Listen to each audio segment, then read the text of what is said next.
3 we are doing. That is something pertaining to inheritance and variation. The lesson is inheritance and variation. This chapter, we have already done it in 10th, but a part of it has been done and the additional new part has to be done once again. Or we have to add something new for this for the 12th standard. Now, what you all have heard about is, right from childhood, we have been hearing that we resemble to either mother or we resemble to father. Okay, if we are resembling to mother, definitely we are varying from father. Or if we are resembling to father, we are definitely varying from mother. So this was a young science branch. It was a branch of science, which is a very young branch. And this branch of science, we call it as genetics. This branch of science, we call it as genetics. Now this genetics is dealing with what exactly? The genetics is dealing with two different aspects. Either we are similar or we are dissimilar. That means either we are having similar, that is heredity, or dissimilar, that is variation. So genetics is a branch of science which deals with heredity and variation. The two new terminologies have come in. Correct? Genetics, a branch of science which deals with heredity and variation. Let's go, what is heredity? Heredity deals with all the similar characters which we take in from our parents.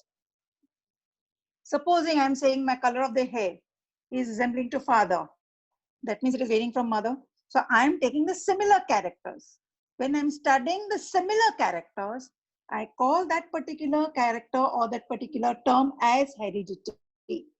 So heredity can now be defined as the study of similar characters from one generation to the other. From one generation to other.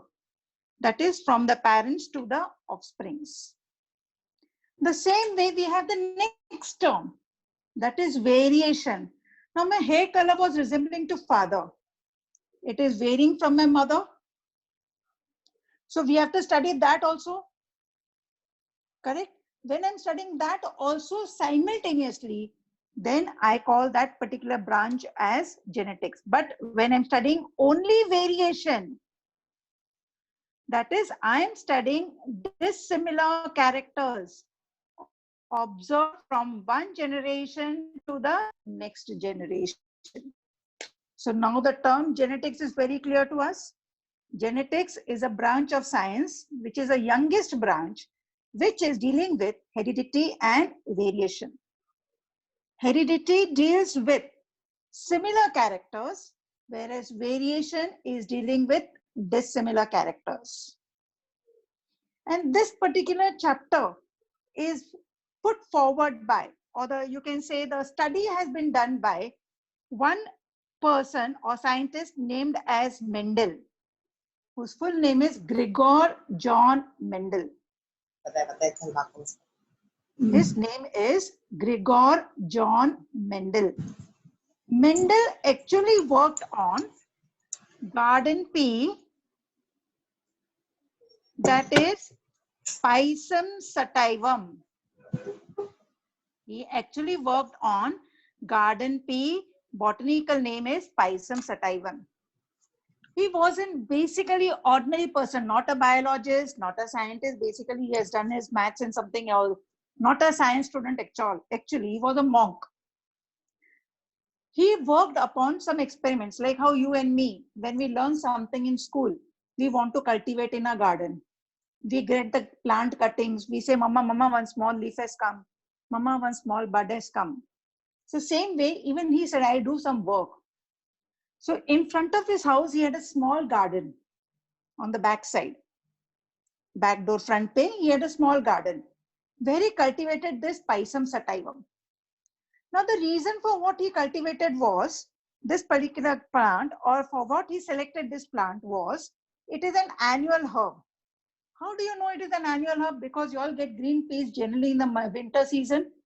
So every year you all get in the market, vegetable market. Abhi to full, you can go right now also in a vegetable market, you will be getting it. But normally in ample quantity, you get it in winter season, December, January and all that. So it is an annual herb for which he selected this garden pea. So he could do his experiment and in 1 year's time, he could get the result, because of which he selected this plant. First reason. Second reason, the flowers were large enough. The flowers were not tiny. The flowers were large enough. They were conspicuous. दूर से दिखते थे. Characters समझ में आते थे. For that reason, he considered this particular plant. So the flowers were conspicuous. Flowers were conspicuous. That means they were large enough to understand the characters. Correct? If you have seen in your own garden or in your own balcony, there must be a tulsi plant. Mama must have put it in the pot, cultivated in a pot. This particular plant is having very small violet color flowers. Correct? They are appearing in a bunch, so they are visible. If the bunch would have not been there, they would have not been visible. But the flowers are so tiny, so small. Correct or no? In this particular case, these flowers are large. You can see the characters very clearly. Because the flowers were large enough, we could see the characters. We call the flowers to be conspicuous. Next, the flowers were bearing both the sexes. That is androecium as well as gynoecium. Since both the sexes were present in the same flower, we call this particular flower to be bisexual. The flowers were showing the presence of both androecium. I think that is androecium is a male character or a female character. According to me, it is a female character. And the gynoecium. Yes or no, my dear friends? That is the female character. Yes, miss, sleeping so late. Gynoecium is female, androecium is male character. Correct? Yes or no? Next. Because both the characters were present in the same plant, as both the characters were present in the same plant, the plant could undergo self-pollination. That is, nothing but selfing or self-pollination was possible, because of which also he considered the pea plant. The next criteria for which he considered the pea plant was, from this bisexual flower, he could remove the male character and keep only the female character. That means he could make the bisexual flower a unisexual one. When we are removing from a bisexual flower the male character, we call that phenomena as emasculation. That is removal of androecium before it forms the pollen grains. Now, since I've removed the androecium, definitely selfing cannot take place in this type of a plant. So I can deposit on the matured stigma of this plant the desired pollen grains. When I'm implementing or when I'm depositing the desired or the wanted pollen grains, that means I'm doing it artificially. I'm crossing it with some other character. Correct? So I can say that these flowers could undergo cross-pollination. Cross-pollination was also possible in the garden pea plant or in the Pisum sativum, because of which he considered. Next, when he did this, he also did keep a statistical record. Now, what do I mean by this? I take a coin, I toss it. Either you'll get a head or I'll get a tail. Very rarely the coin will stand. Correct? The same way, if I'm pregnant, either I'll deliver a baby boy or I'll deliver a baby girl. Very rarely both. So I could understand the probability which could be coming. What are the probable characters which can come later on? Because of which he could keep the statistical record. He could keep the statistical record. Because of that, he considered the Pisum sativum plant.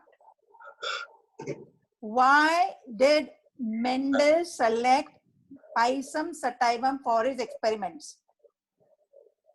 Or enlist the characters which were chosen by Mendel for his experiment to be successful. He collected the plant named as Pisum sativum. The plant is an annual herb. The plant is showing the flowers which are conspicuous or large.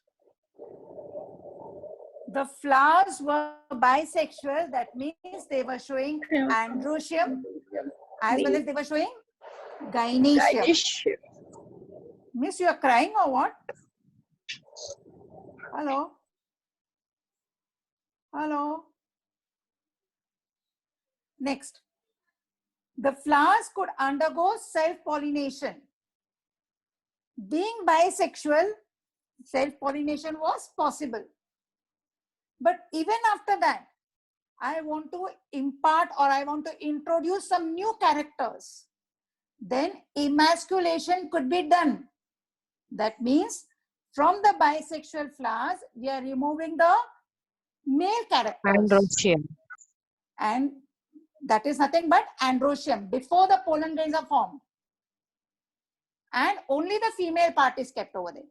Once the female is matured, whatever the desired character I wanted from some other plant, I will dust those pollen grains on this particular stigma so that cross-pollination was possible. When cross-pollination is taking place, whatever the characters I will be getting in the next generation, so successive generation, I will keep that in mind. And moreover, he was able to keep the statistical record. Because of these characters, Mendel has taken Pisum sativum. Now, what all characters does the plant show, basically? Characters which the plant showed in Pisum sativum.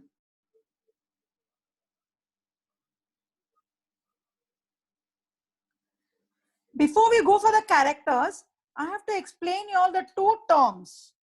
One is dominant and one is recessive. One is dominant and the other one is recessive. I have to explain these two terms to you all. Now let's see. We are 5 or 6 friends together. We always plan a party somewhere. One of us will always say, if you're coming for this particular hotel, then only I'm coming, otherwise I'm not coming. Okay, we didn't want to break the friend circle of 5 or 6 persons. We agreed. Next time we are planning for a movie to go.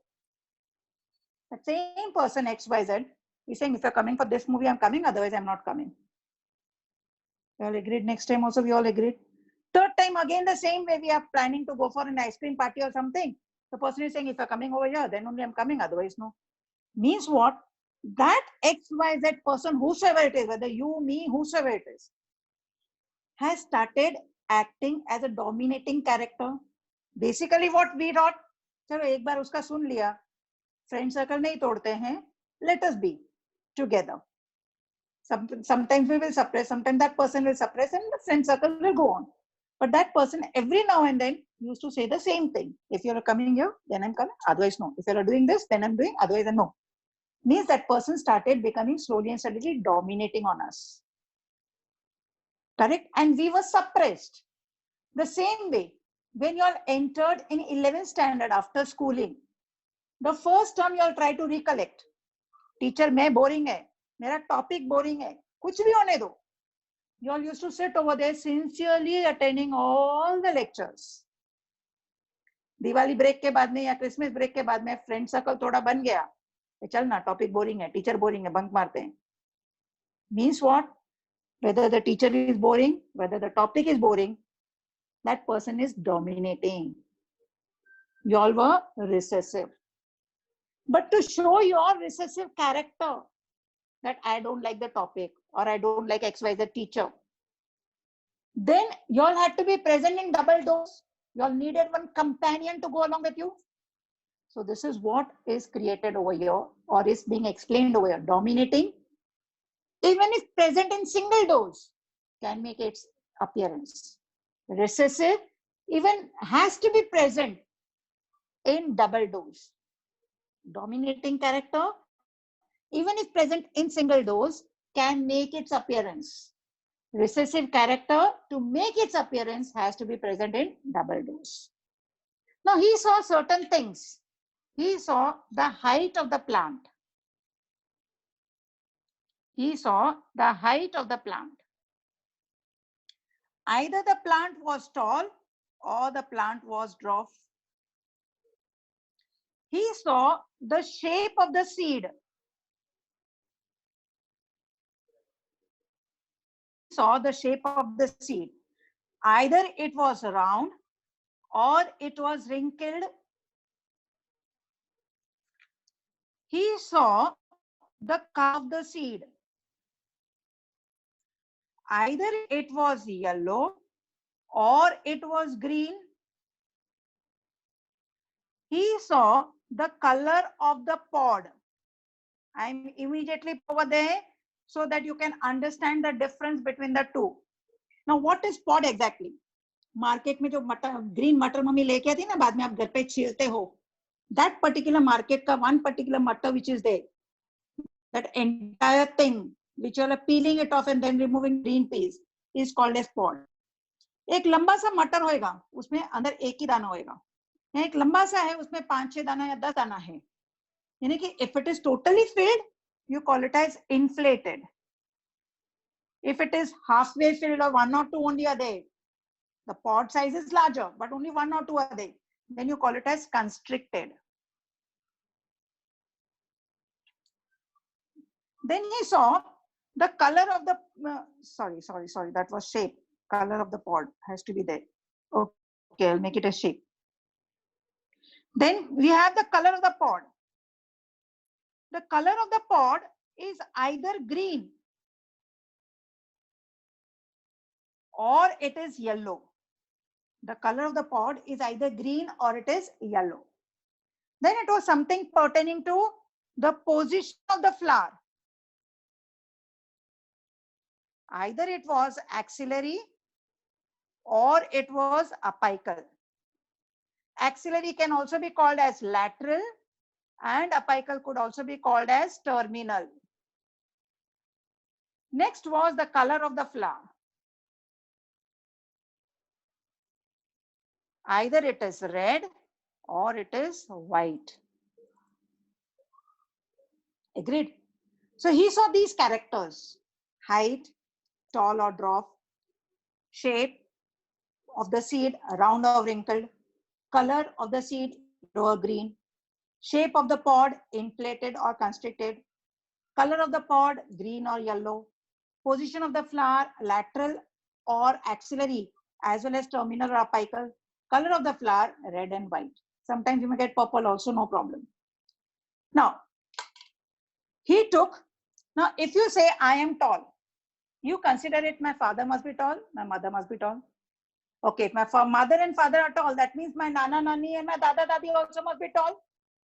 That means in our generation, everyone is tall. So I am a pure breeding tall one. That means I have got that particular character of tall from my mother. So I am said to be homozygous tall. Both the characters similar. If you can remember, last year we have done homosporous, one type of spores. Homogeneous, one type of cells.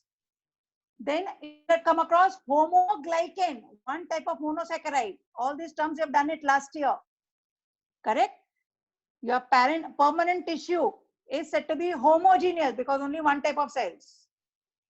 Next, if you say your polysaccharides, one type of monosaccharide, so homoglycan or homopolysaccharide. Homosporous, only one type of spores are there. But if it is more than one, means they are different, then you call it as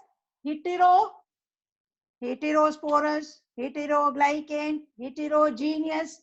Your xylem vessels, xylem trachea, xylem sclerenchyma, xylem parenchyma. You can recollect all these terminologies. Dhundla sa, the terms homo and heterogeneous.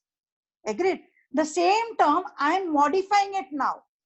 My zygote, which has been done earlier, it is showing the formation of from the tall parent, father, as well as from mother. That means I am homozygous tall. Correct? I am homozygous tall. Supposing you all are coming at my residence and saying, no, my father is tall, but my mother is short.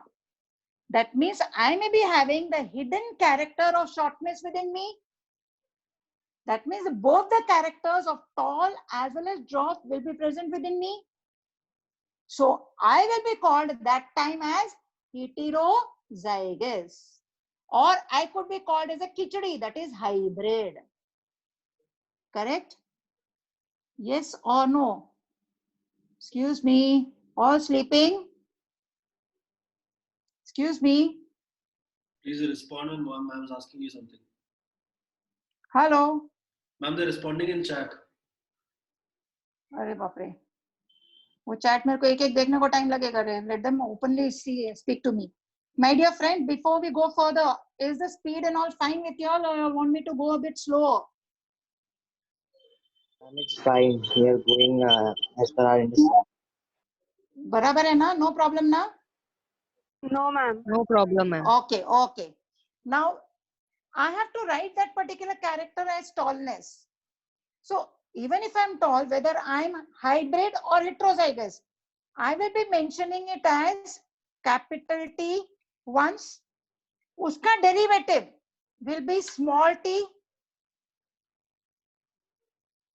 Uska derivative will be small t.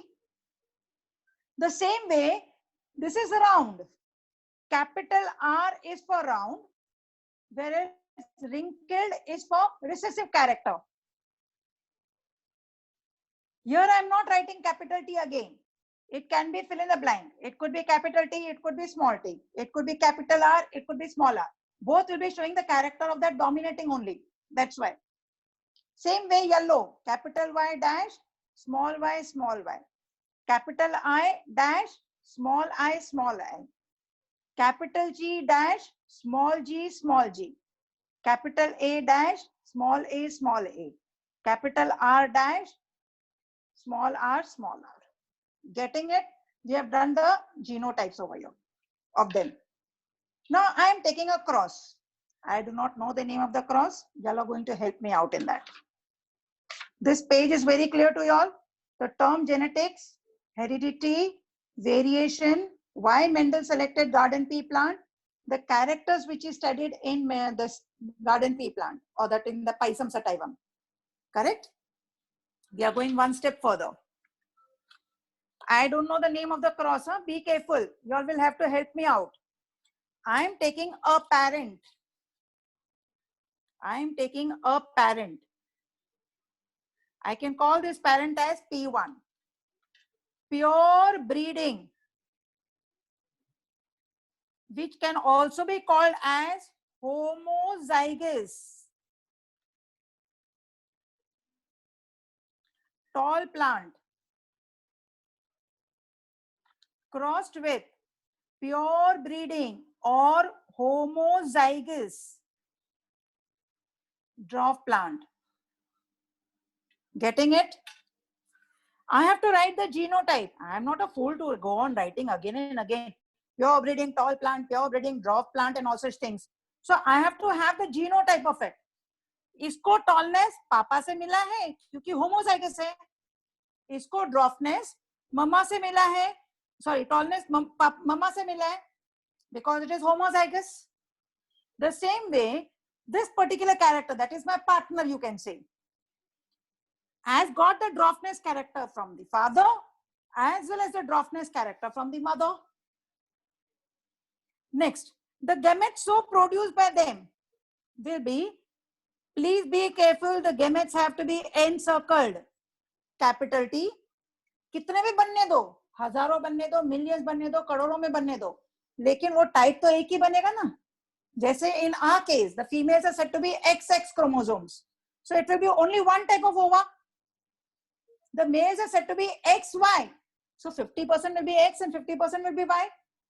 So the same way here I am saying it is only one type, capital T, capital T. So gamete will be only of one type, that is T only. Whether I am writing 10 times, I am writing 100 times, it will be T only. No? So I am writing it once only. And here it will be small t. I am getting the first generation. I am getting the first generation. That first generation is combination of these two. That is capital T and small t. Now, can I call this as tall or can I call this as dwarf? This will be called as tall one. But can I call this as homozygous tall? No. Why? Because the two characters are not similar. They are different. When the different characters are coming together, we call them as heterozygous. We just explained the two terms, homo and hetero.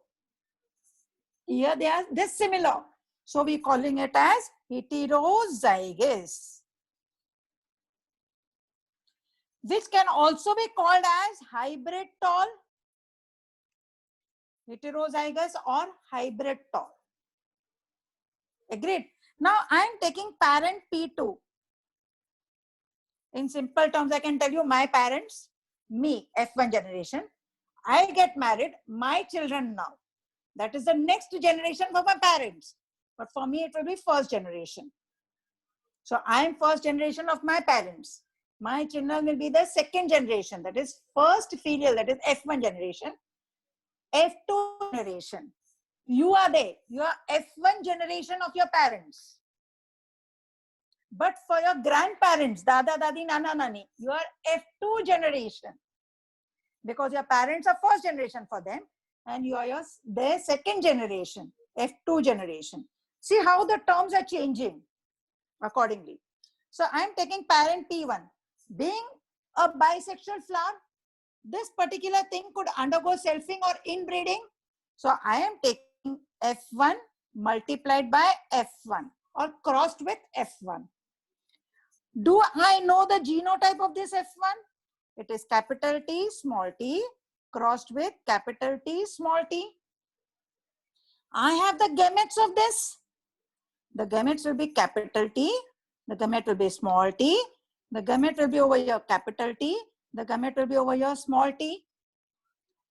Agreed? Then the next generation, F2 generation, I can take it as one combination, this capital T, capital T. I can take the second combination as this capital T, small t. I can get the third combination as this capital T, small t. Moreover, I can get the fourth combination as this small t, small t. Now in appearance, these three are appearing to be tall, whereas this is definitely dwarf. So the phenotypic ratio, appearance में, दिखने में, जैसे आप बोलते हो वो teacher जो लंबी है, वो टीचर जो मोटी है, नाम तो याद नहीं रहता है. एक सब्जेक्ट के लिए 4-5 टीचर आती है, प्रैक्टिकल में अलग होती है कॉलेज में. So you all don't remember, even after teacher introducing their names, you all don't remember it. Then you all describe it. That teacher puts a plait. That teacher always wears a sari. That teacher is having boycott hair. You all are seeing the phenotypic characters, external or morphological characters. So that when you are seeing the morphological characters, I call it as phenotypic ratio. That phenotypic ratio over here is 3 tall is to 1 dwarf. That is 3:1. But when I see the genetic makeup, as I told you all earlier, you all come to my residence and you all see Well, see, my father is tall, but my mama is short. That means you'll come to know my genetic makeup, my genotype, my genetic constitution. When you're seeing the genetic constitution of an individual, then you call it as genotypic ratio. And the genotypic ratio is 1 pure tall, 2 hybrid tall, and 1 pure dwarf.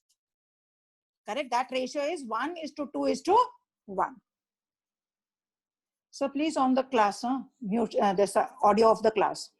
Now, how many characters I have taken into consideration for this cross? My dear friends, I would like to tell me. You all tell me how many characters did I take into consideration for this cross? 2 characters, 3 characters. Tell me. How many characters have I taken into consideration for this cross? Yeah, Mohammad Sheikh, you have told me. Ishika, you have told me 2. Shubham has told me 2. Correct. Now, Shubham, Ishika, Shweta, those are telling me 2. Please speak out which are the 2 characters you have told me. Ma'am, Yeah, which are the 2 characters? ma'am, Sanket here. The time for this meeting has ended, ma'am. I've sent you another link. We can join through that for the next part of the lecture. That means right now only? Yeah, immediately. Okay. ठीक है.